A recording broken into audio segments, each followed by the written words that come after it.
এবছর যে এই যে 4-5 হাত 6 হাত 10 হাত 12 হাত পর্যন্ত পাট হয়েছে। আমার কথা ছিল তারপরেও হয়েছে, কম বেশি হয়েছে। আল্লাহর রহমতে ভালো হয়েছে। হ্যাঁ, তা আমরা বিঘে বইতে আমরা 11 মন প্রত্যয় পাট পাইছি।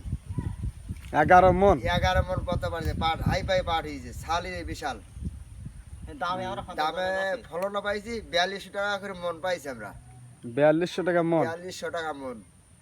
সোনালী 80 আমার পাট হয়েছে 11 বিঘি। আমি মনে করছি এবারে আমি একটা মোটরসাইকেল কিনবো, আমি পাট বেশি। মোটরসাইকেল? হ্যাঁ, কি মোটরসাইকেল? দেখা যাক ওই পাট বেচা করে যে কত টাকা হয় সেই কত টাকা দেটা। আনুমানিক কিরকম হতে পারে পাটের দাম? মানে কত লাখ তো হবে ইনশাল্লাহ। হ্যাঁ, দুধ কলা ফাঁকা ছিল, সেটা আমার খাইতেও বলছে আবার।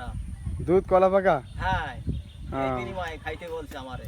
ও তা যেভাবে পরিশ্রম করেছি তা তো খাবারই কথা, খাইতে হয়, না খেলে তো হবে না। পাট কাটে পাট এসে বই শরীর ক্লান্তি যায়, তাহলে ভালো মন্দ খেতে হবে না। পাটও মূল্য পাইছে ভালো। হ্যাঁ